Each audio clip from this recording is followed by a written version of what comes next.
الحمدللہ وقفا والصلاة والسلام علی عبادہ الذین اصطفیٰ خصوصاً علی افضلہم وخاتم النبیین محمد الامین وعلی آلہ واصحابہ اجمعین اما بعد فاعوذ باللہ من الشیطان الرجیم بسم اللہ الرحمن الرحیم یا ایہا النبی انا ارسلناک شاہدا ومبشرا ونذیرا وداعیا الی اللہ باذنہ وسراجا منیرا وبشر المؤمنین بان لہم من اللہ فضلا کبیرا صدق اللہ العظیم وصدق رسولہ الکریم ربی اشرح لی صدری ویسر لی امری واحلل عقدۃ من لسانی یفقہوا قولی اللہم ارنا الحق حقا وارزقنا اتباعہ وارنا الباطل باطلا وارزقنا اجتنابہ اللہم الہمنا رشدنا واعذنا من شرور انفسنا اللہم انفعنا بما علمتنا وعلمنا ما ينفعنا وزدنا علما اللہم لا سہل الا ما جعلتہ سہلا وانت تجعل الخزن سہلا اذا شئیت رب یسر ولا تعسر وتمم بالخیر آمین یا رب العالمین اللہم صلی علی محمد وعلی آل محمد وبارک وسلم۔ معزز سامعین کرام، آپ حضرات جانتے ہیں کہ ربیع الاول کا مہینہ ہے اور یہ مہینہ جو ہے وہ حضور صلی اللہ علیہ وآلہ وسلم کی زندگی سے خاص مناسبت رکھتا ہے، لہٰذا روایات کے اندر یہ بات موجود ہے کہ حضور صلی اللہ علیہ وآلہ وسلم کی مبارک ولادت بھی اسی مہینے کے اندر ہوئی اور آپ صلی اللہ علیہ وآلہ وسلم کی رحلت یا وصال بھی آپ نے اسی مہینے ہی کے اندر فرمایا۔ پھر بعض روایات سے یہ بھی بات واضح ہوتی ہے کہ اللہ کے نبی صلی اللہ علیہ وآلہ وسلم اسی مبارک مہینے کے اندر ہی آپ نے مکۃ المکرمہ سے مدینہ المنورہ میں جب ہجرت ہوئی ہے تو ہجرت کی تکمیل اسی بار ربیع الاول ہی کے اندر ہوئی، لہذا اس مناسبت سے ہمیشہ ہی سے ہوا ہے کہ حضور صلی اللہ علیہ وآلہ وسلم کا تذکرہ خیر ویسے تو ایک بنیادی اسلام کی تعلیم ہے اور ہمیشہ ہی آپ صلی اللہ علیہ وآلہ وسلم کا تذکرہ کرتے رہنے کا حکم بھی ہے، لیکن ان ایام کے اندر تو خصوصیت کے ساتھ علماء، صلحائے امت، اکابر امت، ان کا یہ معمول محسوس ہوتا ہے کہ آپ صلی اللہ علیہ وآلہ وسلم کا تذکرہ خیر اکثر و بیشتر ان ایام کے اندر ہوتا ہے، اگرچہ کہ اس کے اندر کچھ افراط و تفریط اس اعتبار سے ہے جو قابل تشویش ہے کہ ہمارے ہاں یہ جو فرقہ وارانہ قسم کی بحثیں ہوتی ہیں، ان بحثوں کے اندر اسی سینسی کے اندر پوری کی پوری قوت اور توانائی لگا دی جاتی ہے کہ ایک طرف بڑا ہی زور و شور اور اسی کا تذکرہ کہ یہ دن بڑا ہی عظمت کا حامل ہے اور عید کا سا سما ہو اور یہ جو کچھ بھی ہے معاشرے کے اندر ہو رہا ہے وہ ساری چیزیں آپ کے سامنے ہیں، جبکہ دوسری طرف اس کی بالکل نفی اور کہ یہ بالکل عام دن ہے اور پورا کا پورا زور پھر دونوں گروہوں کی طرف سے اسی باہمی افراط و تفریط پہ لگ جاتا ہے اور سیرت مطہرہ کا اصل پیغام اور اصل میسج اس تک رسائی جو ہے اکثر و بیشتر نہیں ہوتی۔ دوسری بات، حضور صلی اللہ علیہ وآلہ وسلم کو اللہ تعالیٰ نے بعض وہبی ایسے وصف عطا فرمائے ہیں، روحانی سطح پر آپ کا وہ مقام و مرتبہ ہے کہ واقع یہ ہے کہ اس میں کوئی کتنی بھی تعریف کر لے وہاں حضور صلی اللہ علیہ وآلہ وسلم کی وہ تعریف کما حقہ ادا وہ الفاظ نہیں دہرا سکتا، الفاظ نہیں لا سکتا کہ اس درجے کی تعریف کر سکے۔ اور آپ دیکھیں گے کہ اللہ سبحانہ و تعالیٰ نے آپ کو جو بعض وہبی علوم عطا فرمائے ہیں اور وہبی مقام و مرتبہ جو عطا فرمایا ہے اس تک کما حقہ باتیں واضح نہیں ہو سکتی، اس کے حوالے سے گفتگو ہوتی ہے۔ حالانکہ نبی کریم صلی اللہ علیہ وآلہ وسلم نے اس سطح پر آپ کی جو روحانی کیفیات ہیں اس سطح پر یہ ارشاد فرمایا ہے کہ ایک موقع پر وہ جو آپ حضرات نے بارہا یہ حدیث سنی ہوگی کہ صوم وصال یعنی 2-3 دن کے روزے حضور صلی اللہ علیہ وآلہ وسلم رکھ لیا کرتے تھے، تو صحابہ کرام نے بھی آپ صلی اللہ علیہ وآلہ وسلم کی اتباع کرتے ہوئے جب وہ روزے رکھے، اور ظاہر ہے کہ وہ اس کا تحمل پھر اس طرح سے نہیں کر سکے جیسا کہ حضور صلی اللہ علیہ وآلہ وسلم کرتے تھے، تو آپ نے جب پوچھا تو انہوں نے اپنی کیفیت سے آگاہ کیا، تو آپ نے الفاظ دہرائے وَأَيُّكُمْ مِثْلِي، تم میں سے میری طرح کا کون ہے؟ انی ابیت یطعمنی ربی ویسقینی، کہ میں تو رات اللہ تعالیٰ کے ساتھ بسر کرتا ہوں، وہ مجھے کھلاتا بھی ہے پلاتا بھی ہے۔ اب یہ رات اللہ کے پیغمبر کی اللہ سبحانہ و تعالیٰ کے ساتھ بسر کرنی، پھر اس میں وہ کھلانا پلانے کا تذکرہ، تو اس کا کوئی اندازہ کوئی تصور ہمارے شعور میں نہیں آ سکتا۔ لہذا اس سطح پر آخری اور ختمی بات جو ہو سکتی ہے وہ وہی ہے جو شیخ سعدی رحمہ اللہ نے ارشاد فرمایا، یا صاحب الجمال و یا سید البشر من وجہک المنیر لقد نور القمر لا يمکن الثناء کما کان حقہ بعد از خدا بزرگ توئی قصہ مختصر۔ اس سینس میں سمجھیے کہ آپ کی روحانی سطح پر اگرچہ کہ آپ کے اس تذکرے میں بھی آپ کا ذکر خیر کرنا، آپ کے حلیے مبارک کا تذکرہ کرنا، آپ کے چہرے کا تذکرہ کرنا، آپ کی زلفوں کا تذکرہ کرنا، یہ بھی باعث تسکین بھی ہے اور باعث اجر و ثواب بھی ہے، لیکن یہ ساری کی ساری چیزیں وہ ہیں کہ جو وہبی اللہ سبحانہ و تعالیٰ نے آپ کو عطا فرمائی ہے۔ اب اس سے اگلی تیسری سطح پر آ جائیے کہ حضور صلی اللہ علیہ وآلہ وسلم کی حیات طیبہ کو تمام انسانوں کے لیے اللہ سبحانہ و تعالیٰ نے اسوہ کامل قرار دیا ہے، اور تمام مومنین کے لیے تو گویا یہ زندگی اور موت کا مسئلہ ہے۔ لہذا اس ضمن میں آپ کی حیات طیبہ کا کسی درجے میں جائزہ لیا جائے، آپ کی تعلیمات کا جائزہ لیا جائے۔ پھر تعلیمات کے اندر بھی آپ کو یہ بات نظر آئے گی، کیا حضور صلی اللہ علیہ وآلہ وسلم ایک ہمہ گیر ہمہ جہد شخصیت کے مالک تھے؟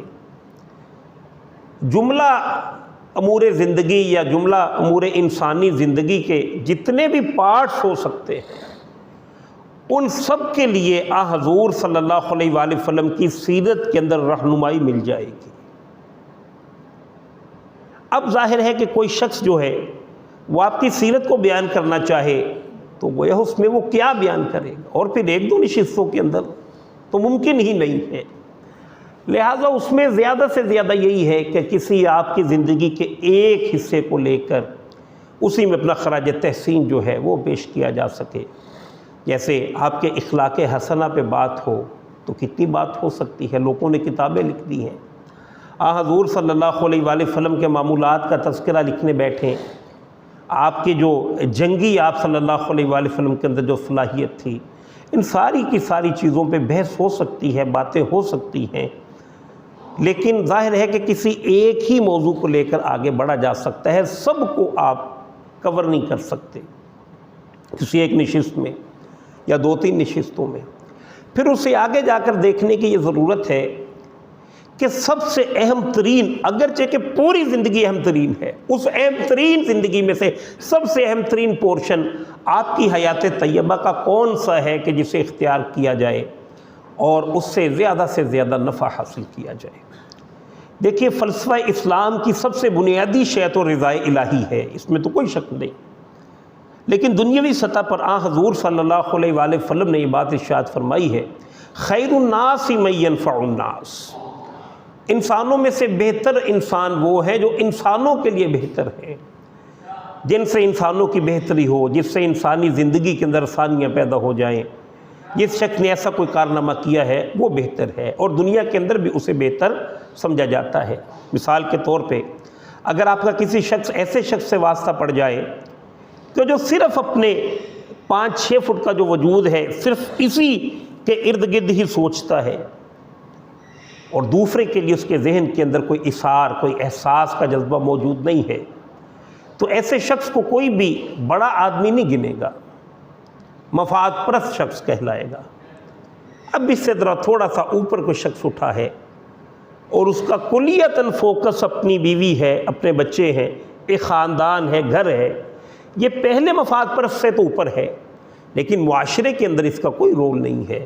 معاشرے میں تو یہ چاہتا ہے حلال اور حرام کا فرق مٹائے بغیر اپنے بیوی بچوں کی بہتر سے بہتر نشو نما کرے، تو پہلے سے تو یہ بہتر ہے، لیکن حقیقی اعتبار سے معاشرے کے لیے بجائے یہ کہ یہ نفع بخش ہو، الٹا نقصان والا ہوگا۔ اس سے تو اوپر جائیں گے تو ایسا شخص جو محلوں کی سطح پر، گلی علاقے کی سطح پر آپ دیکھیں کوئی ویلفیئر کا کام کرتا ہے، کوئی فلاح کا کام کرتا ہے، اسے لوگ عمدگی اور قدر کی نگاہ سے دیکھتے ہیں کہ بہرحال یہ اپنی بالکل جو نجی زندگی ہے اس سے باہر تو آیا ہے۔ اور پھر اس سے اوپر جا کر ریاستی سطح پر اگر کوئی شخص کوئی ایسا بڑا کارنامہ سر انجام دے کہ جس سے بہت سارے لوگوں کا بھلا ہو جائے، اسے بھی تاریخ کے اندر سیلیوٹ کیا جاتا ہے۔ جیسے ہمارے ہاں جناح صاحب کا جو مقام ہے، چائنا کے اندر موزے تن ہے، ابراہام لنکن امریکہ کے اندر، یہ پوری کی پوری جو انسانی ہسٹری ہے اس کے بڑے بڑے قائدین ہیں۔ آج کل نیلسن منڈیلا صاحب کا نام جو ہے وہ بڑے زور و شور سے لیا جاتا ہے۔ یہ وہ لوگ ہیں جو اپنے قد سے اٹھے ہیں، اپنے مفاد سے بڑھ کر اجتماعی مفاد کی طرف انہوں نے کشاکش کی ہے۔ اس سطح پر سب سے بڑا کام جس ہستی نے کیا ہے وہ حضور صلی اللہ علیہ وآلہ وسلم ہے۔ خیر الناس من ینفع الناس میں سب سے بڑے خیر الناس کا مقام و مرتبہ حضور صلی اللہ علیہ وآلہ وسلم کو حاصل ہے۔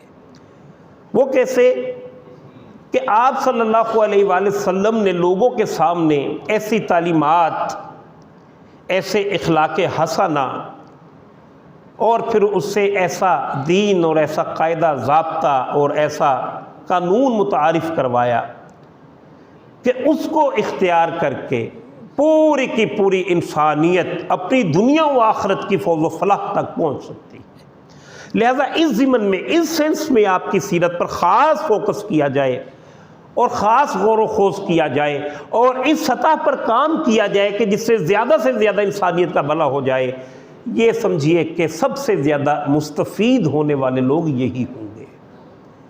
حضور صلی اللہ علیہ وآلہ وسلم کے ذریعے سے تاریخ انسانیت کا بہت بڑا بلکہ عظیم ترین انقلاب جو ہے وہ وقوع پذیر ہوا ہے۔ اس کے لیے ڈاکٹر صاحب رحمہ اللہ کے لیکچرز آپ سنتے رہتے ہیں۔ وہ مائیکل ہارٹ کی دی 100 کتاب کا تذکرہ بھی کیا کرتے تھے اور کہا کرتے تھے کہ عیسائی ہونے کے باوجود بہرحال اسے پہلے نمبر پہ رسول اللہ کو لانا پڑا ہے۔ اور پھر ایچ جی ویلز جیسے دشمن کا تذکرہ بھی کیا کرتے تھے اور کہا کرتے تھے کہ گویا خطبہ حجۃ الوداع کے موقع پہ اس نے اپنے گھٹنے جو ہیں وہ زمین پر ٹیک دیے اور یوں محسوس ہوتا ہے کہ جیسے سجدہ ریز ہو گیا اور کہنے پہ مجبور ہو گیا کہ انسانی حریت و مساوات پر ایک سٹیٹ کو قائم کر دینا یہ حضور صلی اللہ علیہ وآلہ وسلم کا ہی مقام و مرتبہ ہے۔ آج نسل انسانی کو سب سے زیادہ اس نظام کی ضرورت ہے۔ آج معاشرتی سطح پر، دنیاوی سطح پر جس طرح عالمی غنڈے پوری کی پوری انسانیت کے ساتھ کی عزتوں کو پامال کر رہے ہیں، ان کے بنیادی حقوق جو ہیں وہ چھین رہے ہیں اور اللہ سبحانہ و تعالیٰ سے مخلوق کا تعلق دن بدن کمزور کرتے چلے جا رہے ہیں، ان کے خلاف کیسے کھڑا ہوا جا سکتا ہے؟ یہ آج کا کوئسچن ہے۔ پھر روز ہم سنتے ہیں کہ اتنے فیصد آبادی دنیا کی سطح غریب سے بھی نیچے آ گئی، بنیادی ضروریات سے بھی گئی۔ علاج و معالجہ جو ہے، بنیادی جو ضروریات ہیں وہ بھی پوری نہیں ہوتی۔ اس میں جن لوگوں کے ہاں ویسٹ کا سرما ہے، مطلب یہ اس وجہ سے کہہ رہا ہوں کہ آج کل کے یہ حالات کا امپیکٹ ہے جو مجھ پہ، جو میں نے یہ اصطلاح استعمال کی، یہ کیوں؟ آج کل تو ایک پوری کمپین ہے کہ جس کے اندر اتنی بلندی پر ویسٹ کا تذکرہ اور انتہائی توہین امیز انداز ہمارا ہے۔ یقیناً ہماری حرکات بھی ہیں لیکن وہاں پر بھی کوئی سرخاب کے پر نہیں لگے ہوئے، بڑی بڑی وہ جو ممالک ہیں اور بڑے بڑے انسانی حریت و مساوات کی باتیں کرنے والی UNO اور ان کی طرف سے جو مختلف ایجنڈاز اور اس پر انسان کے ساتھ محبت کی جو ظاہری پکچریں نظر آتی ہیں، اس سے کچھ لوگ متاثر تو یقیناً ہو سکتے ہیں یا ہو جاتے ہیں، لیکن اسی دنیا کے اندر کشمیر جیسا ظلم بھی ہو، افغانستان جیسی بربریت بھی ہو، تورا بورا کے واقعات بھی پیش آ رہے ہوں، ہر رمضان کے اندر بیت المقدس کے اندر نمازیوں کی عزتوں کو پامال کیا جا رہا ہو، تو ظاہر ہے کہ ہمیں وہ متاثر نہیں کر سکتے، اگرچہ کہ جو اقوام بھی بلندی پر پہنچی ہوتی ہیں، بہرحال ان کے اندر کچھ نہ کچھ بنیادی اوصاف جو ہیں وہ موجود ہوتے ہیں، جس کی وجہ سے وہ دنیا کے اندر کچھ نہ کچھ جو عروج ہے وہ حاصل کر لیتی ہے۔ بہرحال حضور کا انقلابی سیرت کا جو پہلو ہے، اس پر اگر توجہ کی جائے اور اس کے لیے کوشش کی جائے تو یہ سب سے مفید ترین بات ہوگی۔ اگرچہ کہ میں نے یہ بات کہی ہے کہ دوسرے سینس میں بھی جو باتیں ہو رہی ہیں اس میں بہت زیادہ بدعات اور خرافات کا رجحان نہ ہو تو بھی کار خیر ہی ہے، آپ کا تذکرہ جو ہے وہ کار خیر ہے۔ اب آ جائیے اپنی زندگی کو ہم بالکل سٹارٹ سے آغاز کر لیں۔ اصل میں میرے پیش نظر تھا کہ یہ 3 نشستوں کے اندر اپنی بات کو میں پورا کر سکوں تاکہ ایک بات جو ہے وہ پوری آپ کے سامنے کنوے ہو سکے، اور اس ضمن میں آج کی نشست ہماری پہلی نشست ہے۔ دیکھیں ہم سب حضرات اس سے بخوبی واقف ہیں کہ یہ زندگی جو ہے یہ ایک امتحانی وقفہ ہے، ہم کمرہ امتحان کے اندر ہیں، اور یہ بھی ہم پر یہ بات واضح ہے کہ یہ زندگی یہیں سے شروع نہیں ہوئی۔ یہاں پر بھی وہ لوگ کہ جن کے سامنے وحی کا علم کوئی حیثیت نہیں رکھتا، ان کی بدقسمتی یہ ہے کہ اس زندگی کے آغاز ہی کو وہ زندگی کا آغاز سمجھتے ہیں اور اسی کی موت کو کلیتاً موت سمجھتے ہیں، جبکہ ایسا نہیں ہے، بلکہ زندگی پہلے بھی تھی۔ جیسے اللہ تعالیٰ نے ارشاد فرمایا ہے کنتم احیاء کنتم امواتا فاحیاکم، تم مردہ تھے ہم نے تمہیں زندہ کیا، ثم یمیتکم، تم پھر مر جاؤ گے، ثم یحییکم، تمہیں پھر زندہ کیا جائے گا۔ تو وہ لوگ کہ جن کے سامنے وحی کا نور نہیں ہے، ان کی یہ بدقسمتی ہے کہ انہوں نے اسی زندگی کے آغاز کو زندگی سمجھا اور اسی کے مرنے کو اختتام زندگی سمجھا۔ ایسا نہیں ہے، بلکہ زندگی پہلے بھی تھی، زندگی بعد میں بھی ہوگی۔ ہاں یہ ہے کہ یہ جو زندگی ہے یہ چھوٹا سا ایک امتحانی وقفہ ہے۔ کیوں کہ کاہے کا امتحان ہے؟ اللہ نے فرمایا ہے الذی خلق الموت والحیات لیبلوکم ایکم احسن عملا۔ اللہ تعالیٰ نے یہ جو زندگی اور موت کو ایجاد کیا ہے وہ دیکھنا چاہتا ہے کہ تم میں سے کون بہتر اعمال کرنے والا ہے۔ گویا اس سے ایک بات کا تو پتہ چلا کہ اللہ سبحانہ و تعالیٰ ہمیں امتحان کے لیے بھیجا ہے، اور اس کے پیش نظر اللہ کے ہاں کچھ اعمال وہ ہیں کہ جو بہتر ہیں اور کچھ اعمال وہ ہیں کہ جو بہتر نہیں ہیں۔ جو بہتر اعمال ہیں وہی کرنے ہیں، لہذا اس کے لیے اللہ تعالیٰ نے انسان کا کیا کیا سمجھیے کہ اسے ہتھیار عطا فرمائے ہیں۔ سب سے پہلے تو اللہ تعالیٰ ارشاد فرماتے ہیں وَنَفْسٍ وَمَا سَوَّاهَا فَأَلْهَمَهَا فُجُورَهَا وَتَقْوَاهَا، کہ ہم نے نفس انسانی کی نوک پل کو سوار دیا، اور سوارنے کے بعد اچھائی اور برائی، جن چیزوں کو اللہ صحیح سمجھتا ہے حسن عمل اس کی، اور جنہیں اللہ برا سمجھتا ہے ان کی ایک معرفت اللہ تعالیٰ نے انسانی نفس کے اندر گویا کہ ودیت کر دی، پوٹینشلی ودیت فرما دی۔ اب اس سے آگے بڑھیے، اب ہر شخص دنیا کے کسی مذہب سے بھی تعلق رکھتا ہو اچھائی اور برائی کے فرق کو وہ پہچانتا ہے۔ پھر اس سے آگے بڑھیے تو اللہ سبحانہ و تعالیٰ نے انسان کو حواس خمسہ عطا فرمائے ہیں۔ اِنَّا خَلَقْنَا الْإِنسَانَ مِن نُطْفَةٍ أَمْشَاجٍ نَبْتَلِيهِ فَجَعَلْنَاهُ سَمِيعًا بَصِيرًا، کہ ہم نے انسان کو ماں اور باپ کے ملے جلے نطفے سے پیدا کیا ہے، اور چونکہ اس کا امتحان ہے لہٰذا اسے دیکھنے والا اور سننے والا بنایا ہے۔ وہ حواس خمسہ ظاہری، جیسے اللہ سبحانہ وتعالیٰ نے سورہ بنی اسرائیل کے اندر ارشاد فرمایا ہے کہ ان السمع والبصر والفؤاد کل اولئک کان عنہ مسئولا، کہ یقیناً اللہ تعالیٰ نے تمہیں سماعت عطا فرمائی ہے، بصارت عطا فرمائی ہے، ان کے بارے میں بعض پرس ہوگی کہ نے استعمال کیا کہ نہیں کیا. لہٰذا ایک تو اچھائی اور برائی کا تصور دل کے اندر موجود، اس کے بعد شعور بھی اللہ نے عطا فرمایا ہے. اور تیسری سطح پر اللہ تعالیٰ نے ایک توحید کی اپنی معرفت، جیسے ارواح انسانیہ سے عہد لیا، الست بربکم، کیا میں تمہارا رب نہیں ہوں؟ کہا قالوا بلا، کیوں نہیں، اللہ تعالیٰ تمہارا رب ہے. وہ فطرت کا حصہ بن گیا.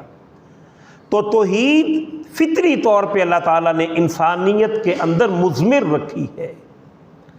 اچھائی اور برائی کا علم اللہ تعالیٰ نے ودیت فرما دیا ہے. تیسری سطح پر اللہ تعالیٰ نے حواس خمسہ ظاہری، اس پہ ایک عالم محسوسات جو ہے وہ بھی عطا فرما دیے. یہ وہ ہتھیار ہے کہ جس سے لیس ہو کے انسان اس امتحان کو دینے کے لیے دنیا کے اندر حاضر ہوا ہے. پھر اسی پر اکتفا نہیں کیا، بلکہ اس سے آگے بڑھ کر اللہ تعالیٰ نے سلسلہ نبوت اور رسالت کا بھی آغاز کیا ہے، تاکہ وہ ساری کی ساری چیزیں جو انسان کے اندر چھپی ہوئی تھیں انہیں ایکٹیویٹ کر دے. لہذا نبی نے جب بھی آ کر کوئی بات کہی ہے، اگر فطرت سلیم ہو، زندہ ہو، تو وہ فوراً لپکتی ہے اس شے کی طرف، کیونکہ بات صحیح ہے، کوئی ذہول کے پردے نہیں پڑے، فوراً اسے ایکسیپٹ کیا جاتا ہے. اور اللہ تعالیٰ نے مزید کرم انسانیت پہ یہ بھی فرمایا کہ اس کائنات کا آغاز اس نے اندھیرے میں نہیں کیا بلکہ روشنی میں کیا ہے. آدم علیہ السلام پہلے انسان بھی تھے، پہلے نبی بھی تھے، اور انہیں ارشاد فرما دیا گیا تھا فَإِمَّا يَأْتِيَنَّكُم مِّنِّي هُدًى، کہ جب کبھی بھی تمہارے پاس میری طرف سے ہدایت آئے گی تو پس جو کوئی بھی اس کی پیروی کرے گا اسے کوئی خوف و حزن نہیں ہوگا. تو یہ گویا کہ نبوت کا سلسلہ جو ہے اللہ تعالیٰ نے شروع فرمایا. اب نبی کی سمجھیے کہ بنیادی صفات، مقصد کیا ہے انبیاء کو بھیجنے کا. نبی انبیاء دنیا کے اندر کیوں تشریف فرما ہوئے، اس کے لیے میں نے آپ کے سامنے سورہ الاحزاب کی آیت پڑھی ہے. آیت نمبر 25 ہے، نہیں معاف کیجیے گا 45 ہے. یا ایھا النبی، اے نبی صلی اللہ علیہ وآلہ وسلم، انا ارسلناک، بے شک ہم نے آپ کو بھیجا ہے، شاہدا و مبشرا و نذیرا. 3 صفات آپ کی بیان فرمائی. ایک تو شاہد ہے، سب سے بڑی اور اہم ترین یہ حضور صلی اللہ علیہ وآلہ وسلم، یا بلکہ جملہ جو انبیاء ہیں ان کی یہ شان ہے. شاہد کا معنی ہوتا ہے گواہ ہونا، اور یہ گواہی کاہے کی ہے؟ آپ سب حضرات پہ یہ بات واضح ہے کہ اللہ تعالیٰ ہم سے غیب میں ہیں یا ہم اللہ تعالیٰ سے غیب میں ہیں. اللہ تعالیٰ نے اپنی ایک معرفت، ایک محبت وہ دل کے اندر مضمر تو کر دی ہے، جس کی میں نے مثال دی. اسی کی آ کر دعوت پیش کرنا انبیاء کی طرف سے، اور حجت کی تکمیل کر دینا، کیونکہ رسالت وہ شے ہے کہ آخرت ساری کی ساری اسی کے ساتھ جڑی ہوئی ہے.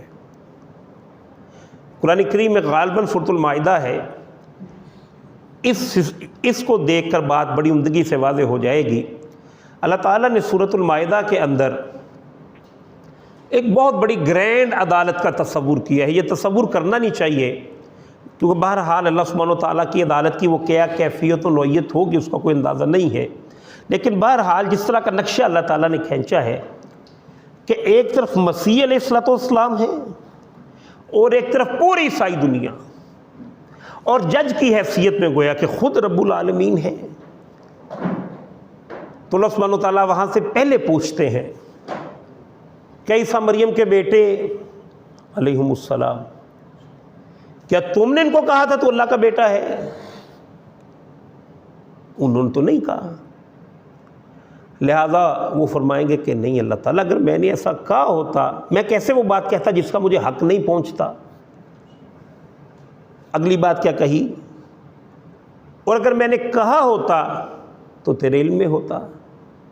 پھر اگلی ایک اور اظہار عاجزی فرمائی کہ تو یہ بھی جانتا ہے جو میرے دل میں ہے، یعنی میرے تو دل میں بھی اس کا خیال نہیں آیا.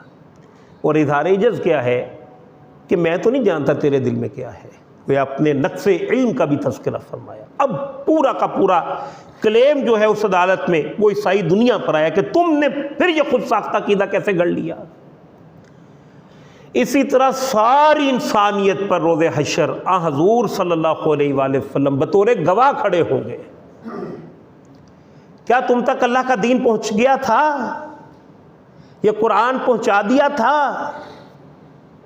اور خاص طور پر جزیرہ نما عرب کے وہ لوگ کہ جن کی طرف آپ کی بعثت خصوصی تھی اور جن کے بارے میں آپ نے پوچھ بھی لیا تھا الا هل بلغت، کیا میں نے پہنچا دیا؟ تو پہنچا تو دیا تھا۔ اس معنی میں شاہد ہیں، سارے انبیاء شاہد ہیں، حضور صلی اللہ علیہ وآلہ وسلم بھی شاہد ہیں۔ آگے دو مزید اور صاف بیان ہو رہے ہیں، وَمُبَشِّرًا وَنَذِيرًا، خوشخبری سنانے والے اور خبردار کرنے والے۔ یہ بھی تمام انبیاء کی صفت ہے کہ دنیا کے اندر جو لوگ اپنی مرضی کی زندگی بسر کر رہے ہیں ان کو انبیاء آ کر اطلاع دیتے ہیں کہ یہ زندگی دارالامتحان ہے اور تمہاری اس طرح کی زندگی بسر کرنا تمہارے لیے نقصان کا باعث ہوگا۔ اور وہ لوگ کہ جو یہاں پر اپنی قربانیاں دے رہے ہیں، یہاں پر ان کا فوکس کم اور وہاں پر زیادہ ہے، آخرت پر زیادہ ہے، ان کی حوصلہ افزائی دیتے ہیں، ان کو خوشخبریاں سناتے ہیں، فکر نہ کرو، یہ زندگی چند روزہ ہے، قربانیاں بہرحال ایک وقت آئے گا کہ ختم ہو جائیں گی، اور آخرت میں جو عیش و عشرت ہے وہ ختم نہیں ہوگی۔ جیسے محمد علی کلے، ان کے بارے میں کہیں سے کوئی بات سامنے آئی، انہوں نے کہا کہ اب کیا کریں گے؟ اس نے کہا میں آخرت کی فکر کروں گا۔ بہت بڑے آپ جانتے ہیں وہ باکسر تھے، تو پھر پوچھا کیوں؟ تو کسی ڈیزرٹ کا تذکرہ انہوں نے کیا۔ ان کا وہ جو بہت بڑا ایک صحرا ہے، اس سے اگر کوئی شخص ایک ایک ذرہ لے کر آئے تو بہرحال کبھی نہ کبھی وہ ڈیزرٹ ختم ہو سکتا ہے، لیکن جہاں پر مجھے جانا ہے وہ تو ختم ہونی ہی نہیں، اب اس کے لیے کوشش کروں گا۔ تو ان کو خوشخبریاں سنانی، یہ سمجھیے کہ دوسرا وصف ہے انبیاء کا، نذیر بھی ہیں بشیر بھی ہیں۔ نمبر 4، وَدَاعِيًا إِلَى اللَّهِ بِإِذْنِهِ، اور اللہ سبحانہ و تعالیٰ کی طرف سے بلانے والے اسی کے حکم سے، یعنی دعوت الی اللہ کا کام، لوگوں کے سامنے اللہ کا پیغام پہنچانے والے اور اللہ کے حکم سے۔ اور 5ویں صفت وَسِرَاجًا مُنِيرًا، یہ کیا ہے کہ جس شے کی دعوت نبی دیا کرتے ہیں اس پر پوری طرح سے خود عامل ہوتے ہیں، عمل کرنے والے ہوتے ہیں اور اسوہ کاملہ ہوتے ہیں۔ یہ سمجھیے کہ یہ 5 بنیادی وصف ہیں تمام انبیاء کو بھیجنے کے۔ حضور صلی اللہ علیہ وآلہ وسلم کے اندر بھی یہ 5 چیزیں موجود تھی، اگرچہ کہ ان اوصاف میں بھی آپ کا مقام و مرتبہ دوسرے انبیاء سے بہت زیادہ بالا تر ہے، آپ سید المرسلین ہیں۔ اب یہ سلسلہ جو آدم علیہ السلام سے شروع ہوا ہے وہ حضور صلی اللہ علیہ وآلہ وسلم پر آ کر مکمل ہوا۔ یہ مکمل ہونا کیا ہے اس کو سمجھیے کہ ایک تو اصطلاح آپ عام طور پر سنتے ہیں ختم نبوت، اس سے ایک امپریشن کیا پیدا ہوتا ہے کہ کوئی سلسلہ تھا کہ جو شروع ہوا تھا، جیسے کہہ لیں آدم علیہ السلام پر شروع ہوا تھا اور آ کر حضور صلی اللہ علیہ وآلہ وسلم پر ختم ہو گیا۔ جبکہ ایک دوسرا تصور بھی ہے جس کی طرف قرآن زیادہ توجہ دلاتا ہے کہ نبوت ختم نہیں ہوئی، مکمل ہو گئی ہے۔ یعنی وہ سلسلہ جو آدم علیہ السلام سے چلا تھا وہ گریجولی بڑھتا اپنی تکمیل کو پہنچا ہے حضور صلی اللہ علیہ وآلہ وسلم پر جا کر۔ اور آپ نے ضمن میں ایک روایت بھی بیان فرمائی کہ کوئی بلڈنگ ہے، کوئی عمارت ہے، ویسے وہ بنائی گئی اور اس کا جو سامنے والا حصہ ہے اس میں کچھ اینٹیں جو ہے وہ لگنی باقی رہ گئیں، یا ایک اینٹ لگنی باقی رہ گئی، تو جو بھی اس عمارت کو دیکھتا وہ اس عمارت کو دیکھ کے کہتا کہ یار یہ اینٹ بھی اگر ہوتی تو عمارت بڑی شاندار تھی۔ تو آپ صلی اللہ علیہ وآلہ وسلم نے ارشاد فرمایا کہ وہ اینٹ کی حیثیت مجھے حاصل ہے، اب وہ مکمل ہو گئی۔ اور یہ کیا کمی کیا تھی؟ چونکہ انسان پوری کی پوری انسانیت کا معاملہ یہ ہے کہ اس نے اپنی اجتماعی زندگی کا سفر جو ہے وہ جستہ جستہ آہستہ آہستہ کیا ہے.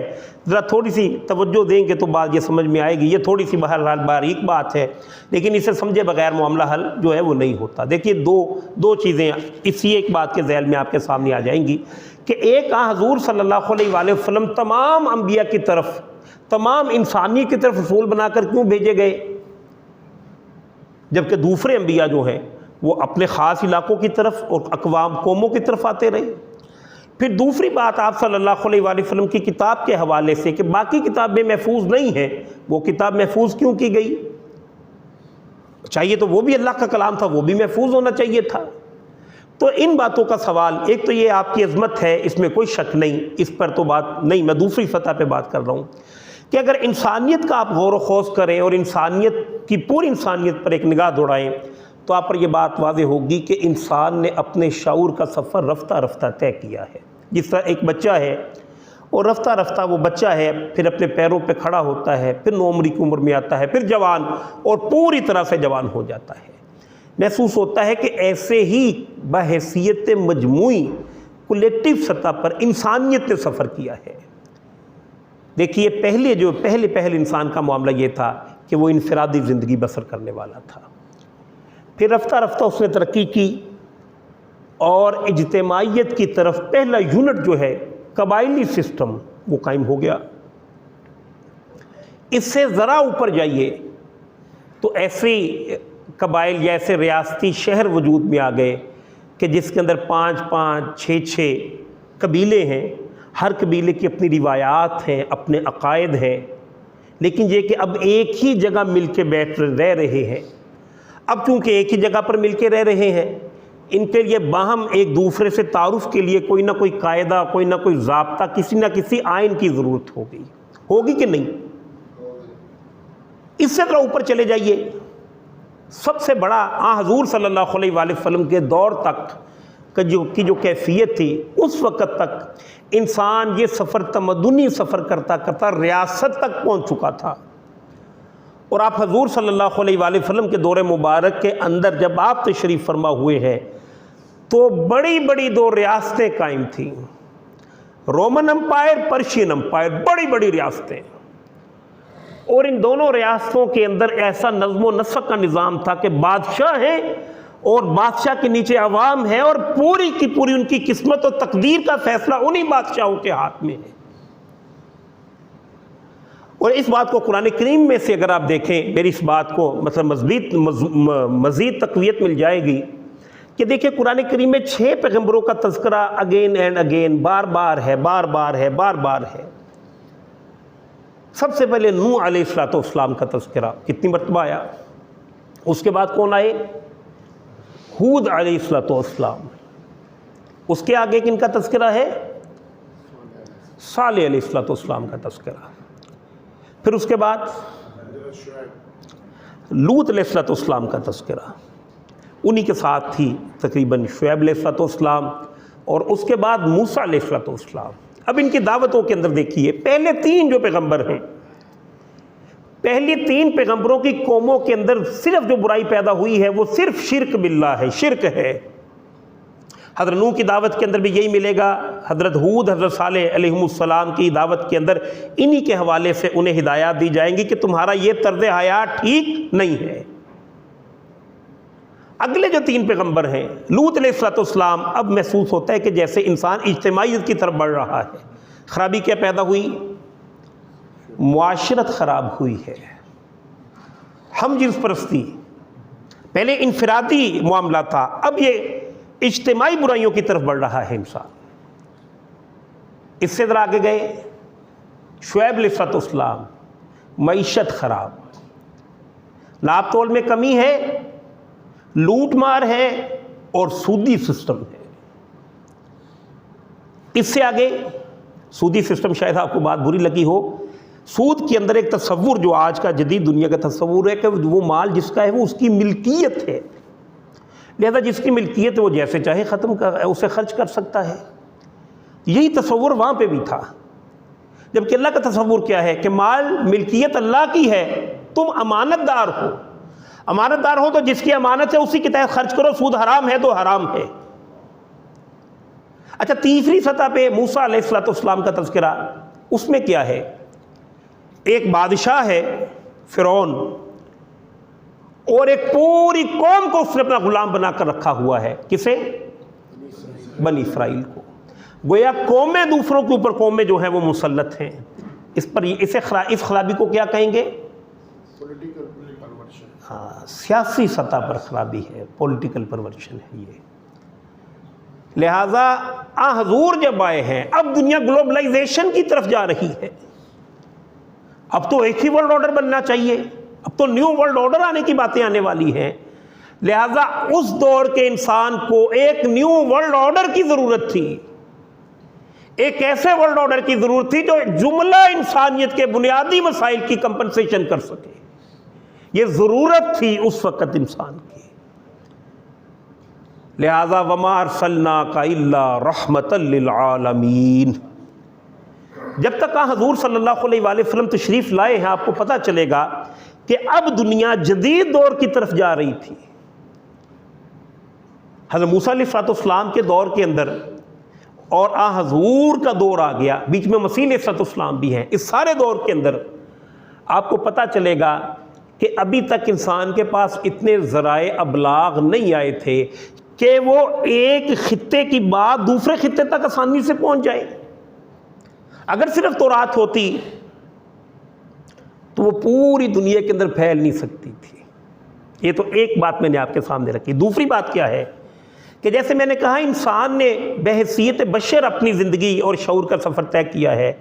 اس شعور کے سفر کے اندر انسان جب تک حضور صلی اللہ علیہ وآلہ وسلم کا دور نہیں آیا تھا، پوری طرح سے اپنی بلوغت کی پختگی کو نہیں پہنچا تھا۔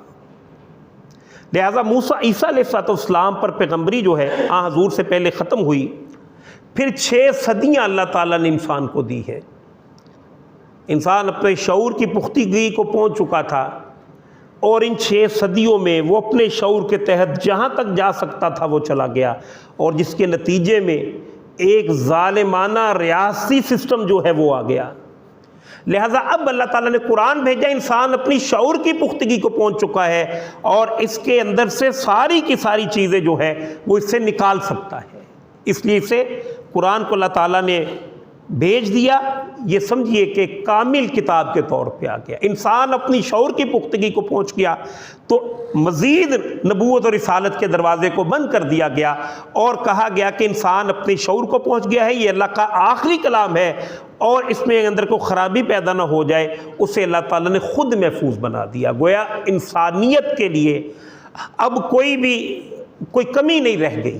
انسان اپنے شعور کی عظمت کو بھی پہنچا ہوا ہے، کتاب بھی کامل آ گئی، اور پھر اس پر مزید یہ کہ اللہ نے اسے محفوظ بھی کر دیا۔ پھر اس کی جو تعلیمات ہے، اس تعلیمات کا بنیادی ڈھانچہ یہ حضور صلی اللہ علیہ وآلہ وسلم کے اضافی ذمہ داری لگائی، اضافی ایک ذمہ داری۔ جیسے میں نے کچھ 5 باتیں آپ کے سامنے بیان کر دیں کہ جو تمام انبیاء کے اندر بالکل کامن تھی، ایک ایسی تھی۔ اضافی ذمہ داری کیا لگا دی؟ هو الذی ارسل رسولہ بالہدی ودین الحق لیظہرہ علی الدین کلہ، تمام باطل ادیان پر اللہ کے دین کو غالب کرے۔ یہ آپ کی ایک اضافی سمجھیے کہ ذمہ داری تھی، اور اس کے پیچھے فلسفہ میں نے سارا بیان کر دیا کہ پوری نوع انسانی اسی کے ساتھ، اب تقدیر جو ہے وہ اسی کے ساتھ اس کی جڑی ہوئی تھی۔ لہٰذا یہ آپ کا وہ مقصد بعثت ہے، اور یہ آپ کی وہ خصوصی جہت ہے آپ کی سیرت کی کہ جس کے اندر کام کرنے کی ضرورت ہے، اور یہی آپ کا وہ کارنامہ ہے عظیم ترین۔ اگرچہ کہ میں نے اس پر ابتداءً تمہیداً باتیں کی ہیں کہ آپ کا چلنا بھی معجزہ، آپ کا بولنا بھی معجزہ، آپ کا کھانا بھی معجزہ، آپ کا سونا بھی معجزہ، آپ کا اٹھنا بھی معجزہ، لیکن عظیم ترین کارنامہ جو آپ نے انسانیت کے لیے کیا وہ یہ ہے کہ پوری انسانیت کو ایک ایسا سسٹم ڈیولپ کر کے دے دیا کہ جس کے سامنے ایچ جی ویلز ہوں، مائیکل ہارٹ ہوں، جملہ جو انسانی بڑے بڑے لوگ ہیں وہ جھکے ہوئے نظر آتے ہیں کہ انسانیت کی فوز و فلاح کے لیے اگر کسی نے کوئی کام کیا ہے تو وہ یہ کام ہے۔ اب یہ ہے کہ اگلی بات یہ تو سمجھیے کہ ایک آئیڈیالوجی کسی درجے میں جس طرح مجھ سے ممکن ہو سکا میں نے آپ کے سامنے کنوے کرنے کی کوشش کی۔ اب آپ نے یہ کام کیا کیسے، یہ اہم ترین بات ہے، اور یہی سے اصلاً وہ پریکٹیکل اور عملی زندگی جو ہے وہ اس کا آغاز ہوتا ہے۔ اس کے لیے دو نشستوں میں انشاءاللہ لذیذ بات ہو جائے گی، کچھ باتیں میں آپ کے سامنے رکھتا ہوں۔ حضور صلی اللہ علیہ وآلہ وسلم نے جب دنیا کے اندر قدم رکھا ہے، تشریف فرما ہوئے ہیں اور شعور کی پختگی کی طرف گئے ہیں، تو یہ باتیں تو آپ کو 2 اور 2 4 کی طرح سے واضح ہو گئی کہ یہاں کا جو بھی سسٹم ہے یہ ٹھیک نہیں ہے۔ پھر جو کچھ بھی خارج کے اندر چل رہا تھا وہاں پر چل رہا تھا۔ ہاں، آپ کے اگرچہ کے اوصاف کے اندر یہ بات موجود ہے کہ وہاں پر اس باطل سسٹم کے اندر بھی اگر آپ کوئی چیز دیکھتے کہ جس کے اندر خیر ہے، آپ فوراً اس کو پکڑتے تھے۔ مثال میں آپ کے سامنے 2 مثالیں پیش کر دوں۔ اب بہت بڑی جنگ ہو سکتی تھی اس موقع پر جب حجر اسود نصب کرنا تھا، حضور صلی اللہ علیہ وآلہ وسلم کو فیصلے کے لیے کہا گیا، آپ نے فوراً اس فیصلے کو قبول بھی کیا اور ان کے معاملے کو جس قدر بھی ممکن تھا آپ نے حل بھی کر دیا۔ اس کے بعد حضور صلی اللہ علیہ وآلہ وسلم کے حوالے سے آپ کو ملے گا کہ آپ کی بالکل نو عمری کے اندر مکۃ المکرمہ کے اندر ایک شخص کے کچھ پیسے، غالباً عمر بن عاص تھا، معاف کیجیے گا، عاص بن وائل، عمر بن عاص تو صحابی رسول ہیں رضی اللہ تعالیٰ عنہ، عاص بن وائل تھا کہ اس نے کسی شخص کے پیسے مار لیے۔ اب اس شخص نے دائیں بائیں لوگوں کو کہا کہ میرے پیسے دلوا دیں۔ اب وہ بڑا چودھری تھا، اس کو کون کہے، لہٰذا اس نے ایک پہاڑ پر چڑھ کے اپنی چیخو پکار شروع کی کہ میرے ساتھ یہاں پہ یہ ظلم ہوا ہے۔ تو زبیر بن عبد المطلب، یہ نبی کریم صلی اللہ علیہ وآلہ وسلم کے چچا تھے، انہوں نے دوڑ دھوپ کر کے کچھ وہاں کے سرداروں کو اکٹھا کیا اور طے کیا کہ یہاں پر اگر کسی کے ساتھ کوئی زیادتی ہوگی تو ہم مل جل کے اس کا ازالہ کریں گے۔ آپ بھی اس کے اندر شامل ہو گئے اور آپ یہاں تک ارشاد فرمایا کرتے تھے کہ دور جاہلیت کے اندر مکہ والوں نے ایک ایسا معاہدہ کیا تھا کہ اگر اس کی آفر مجھے آج بھی کی جائے تو آج بھی اسے میں ایکسیپٹ کروں۔ انسانی فوز و فلاح کا تھا، اسے قبول کیا۔ لیکن یہ کہ جب آپ کی عمر مبارک کو 37-38 برس ہوئی اور جیسے جیسے آپ سوچتے چلے گئے آپ کا فکری لیول بلند تر ہوتا چلا گیا، اس چیز نے آپ کو اس معاشرے سے مزید دور کر دیا، زہد اور تقویٰ پر طاری ہو گیا۔ لہٰذا آپ غار حرا کے اندر جانے لگے اور غار حرا کے اندر جا کر آپ حضرات جانتے ہیں کہ زیادہ تفاصیل کا موقع نہیں ہے کہ نبوت ظاہر ہوئی۔ اس کا ابتدائی معاملہ تو یہ کہ آپ رات کو کوئی خواب دیکھتے۔ اب یہ ہے کہ اس جہان کا ایک بندہ ہے اور اس جہان سے ڈائریکٹ رابطہ ہونا ہے، اس کو اگر فیل کرتے یہ کوئی آسان معاملہ نہیں ہے۔ ذرا سی حرکت عادت کوئی شے ہم دیکھ لیں تمہاری کیا کیفیت ہوگی، تو یہ تو بہت بڑا واقعہ جو ہے وہ پیش آنے والا ہے۔ لہذا ابتدا کہاں سے ہوئی کہ آپ رات کو کوئی خواب دیکھتے، صبح من و ان پورا ہو جاتا۔ اس پر حضور صلی اللہ علیہ وآلہ وسلم کا غور و فکر اور بڑھتا چلا جا رہا ہے۔ غور و فکر کیا ہے؟ غور و فکر یہی ہے کہ اس کائنات کی اصل کیا ہے۔ جو میٹا فزیکل چیزیں ہیں، فزیکل چیزوں کی بجائے میٹا فزیکل جو ہے اس تک انسان کا شعور نہیں پہنچتا۔ لہذا وہ جو میٹا فزیکل چیزیں ہیں ان کے بارے میں کہ کائنات ہے کیا، یہ کس نے بنائی ہے، میری اس میں کیا حیثیت ہے، یہ جو بنانے والا ہے یہ کیسی ہے کہ یہاں پہ کوئی امیر ہے، کوئی غریب ہے، کوئی صحت مند ہے، کوئی کمزور ہے، یہاں پر ظالم مظلوم کا خون پی رہا ہے، یہاں پر تو کس کے 10 بیٹے کسی کی بیٹی بھی نہیں، بچیوں کو زندہ درگور کیا جا رہا ہے، یہ ہے کیا؟ یہ وہ سوالات ہیں کہ جو ہر ذی شعور انسان کے ذہن کے اندر پیدا ہوتے ہیں، اور آپ تو کائنات میں سب سے زیادہ ذی شعور اور سب سے زیادہ سینسٹیو حساس آدمی تھے۔ لہٰذا جیسے جیسے غور و خوض کرتے گئے اور جہاں تک انسانی شعور اپنی بلندی کو پہنچ سکتا تھا یا جتنا اللہ تعالیٰ نے آپ کو عطا فرمایا تھا، آپ انسانی شعور میں سے بھی سب سے بلند تر شعور جو ہے وہ آپ کو حاصل ہے، لہذا جہاں تک پہنچ سکتے تھے وہاں پر پہنچ گئے تو اللہ تعالیٰ نے حجاب جو ہے وہ ہٹا دیے، اور جو کہا ہے کہ آتا ہے نالوں کا جواب آخر، اٹھتے ہیں حجاب آخر، کرتے ہیں خطاب آخر، اقرا بسم ربک الذی خلق خلق الانسان من علق، ظہور نبوت ہو گیا۔ اب اسی سے آگے دوسرا حکم آپ صلی اللہ علیہ وآلہ وسلم پر کیا آیا کہ یا ایھا المزمل قم اللیل الا قلیلا، اللہ سے تعارف ہوا ہے نا، اقرا، اس کے اندر کیا ہے؟ اپنے رب کے نام سے پڑھیے، کون سے رب سے جو بڑا کریم ہے۔ اب دوسرا حکم کیا ہوا؟ اب آپ کھڑے رہا کیجئے اللہ کے سامنے اس قرآن کریم کے ساتھ، اپنی روح کو قوی کیجئے۔ یہ دوسرا حکم آ گیا۔ اس میں بھی کچھ عرصہ گزرا ہے تو تیسرا حکم آ گیا کہ یا ایھا المدثر قم فانذر وربک فکبر۔ اے لحاف میں، اب دیکھیے اس کیفیت کو بھی ذرا سمجھیے۔ آپ پر وحی آ گئی، اللہ تعالیٰ نے اپنا تعارف بیان فرما دیا، پھر دوسری باز کے آرا کے نزدیک سورہ نون ہے، اس کی ابتدائی آیات ہے، پھر تیسری یا دوسری سورہ مزمل ہے۔ اس میں کہا کہ رات اللہ تعالیٰ کے لیے کھڑے رہا کیجیے۔ اب حضور صلی اللہ علیہ وآلہ وسلم کھڑے ہیں، غور و خوض کر رہے ہیں، پوری طرح چیزیں تو واضح نہیں، یہ تو پتہ چل گیا کہ نبوت کا آغاز ہو گیا ہے۔ اور پھر ورقہ بن نوفل کے پاس بھی گئے، انہوں نے بھی اس کی گویا کہ تصویب کر دی کہ ہاں آپ انشاءاللہ لذیذ پیغمبر ہیں۔ اس کے بعد تیسرا، اب یہ غور و خوض کر رہے ہیں، چادر لی ہے اور چادر لے کے غور و خوض کر رہے ہیں، لیٹا ہوا جیسے آدمی غور کرے۔ اب حکم آیا قم فانذر، اب کھڑے ہوئیے۔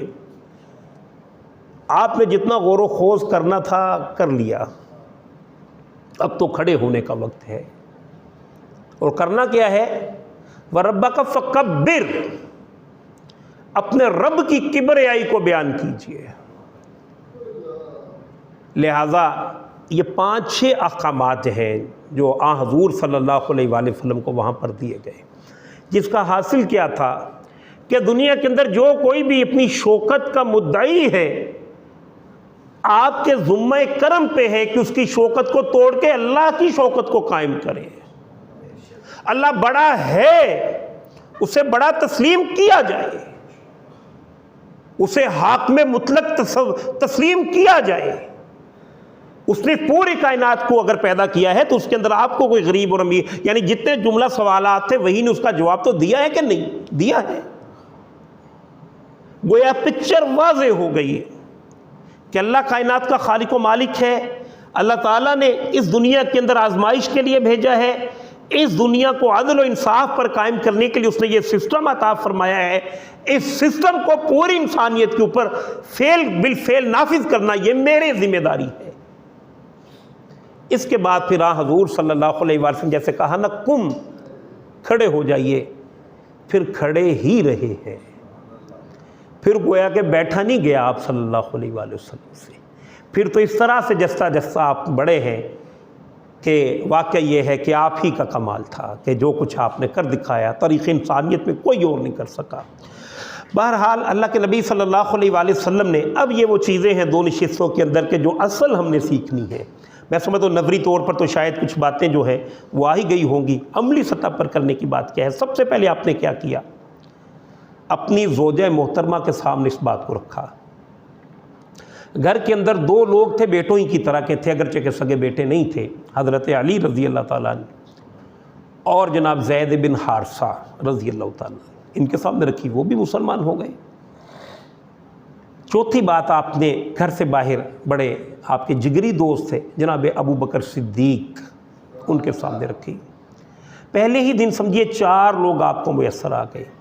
بات 2-4 کی طرح سے واضح تھی کہ کرنا یہ ہے، اور یہ بھی واضح تھی کہ یہ انفرادی سطح پر ہونے والا کام نہیں ہے۔ لہٰذا اب یہ سارے کے سارے لوگ جو ہیں یہ بھی آپ صلی اللہ علیہ وآلہ وسلم کی معاونت میں لگ گئے، اور جیسے قرآن نے کہا فذکر ان نفعت ذکرا، آپ یاد دہانی کروائیے۔ اگر آپ دیکھیں کہ یاد دہانی جو ہے وہ نفع بخش ہے تو اس میں پہلا آپ کا طرز عمل کیا ہے کہ ان لوگوں کو یاد دہانی کروائی کہ جن کے بارے میں آپ کو یقین تھا کہ ان کی طرف سے کوئی ریٹیلیٹ جو ہے یہ نہیں کریں گے بلکہ تسلیم کر لیں گے۔ اسی طرح آپ کے جو ساتھی ہیں انہوں نے اس بات کو کیا۔ اس کے بعد ایک تو گھر ہوتا ہے انسان کا، اس سے آگے خاندان ہوتا ہے، ایسے ہی ہے۔ اب آپ نے خاندان کی طرف رخ کیا ہے، اللہ نے بھی یہی تدبیر بتائی وَأَنذِرْ عَشِيرَتَكَ الْأَقْرَبِينَ، آپ خبردار کیجئے اپنے رشتہ داروں کو۔ اب آپ صلی اللہ علیہ وآلہ وسلم نے اپنے خاندان کے لوگوں کو اکٹھا کیا، اور اکٹھا کر کے آپ نے ان کے سامنے ساری بات جو ہے وہ رکھ دی۔ بڑا شاندار خطبہ ہے، نہج البلاغہ کے اندر موجود ہے، مولا علی رضی اللہ تعالیٰ عنہ نے اسے روایت کیا ہے کیونکہ وہ موجود تھے، وہ آپ کے خاندان کے بھی تھے اور ویسے تو میں نے کہا آپ کے بیٹوں کی طرح سے تھے۔ بہرحال اس کا نتیجہ یہ نکلا کہ باقی لوگوں نے تو تقریباً تسلیم کر لیا، لیکن حضور صلی اللہ علیہ وآلہ وسلم کے چچا تھے ابو لہب، انہوں نے اسے ایکسیپٹ نہیں کیا۔ کیوں نہیں ایکسیپٹ کیا؟ اس نے بڑی لاجیکل باتیں سامنے رکھی ہیں۔ اس نے کہا دیکھیے جب پورا خاندان تھا تو پہلے تو آپ صلی اللہ علیہ وآلہ وسلم نے خطبہ ارشاد فرمایا، اب اس کے اگینسٹ، جیسے امریکہ کے اندر آپ نے کہیں دیکھا ہو کہ جب وہ ان کے الیکشنز ہوتے ہیں تو اپوزیشن لیڈر اور جو بلکہ دونوں جن کے الیکشن ہوتے ہیں وہ آمنے سامنے کھڑے ہوتے ہیں اور اپنی اپنی تقاریر کر رہے ہوتے ہیں، تو اس سے تمثیل دینا تو مناسب نہیں، لیکن بات اسی طرح کی تھی کہ اب وہ اٹھا اور اس نے کہا کہ دیکھو اس عرب کے اندر ہماری بادشاہت ہے، یہاں کے مذہبی رہنما ہونے کی حیثیت بھی ہمیں ہی کو حاصل ہے،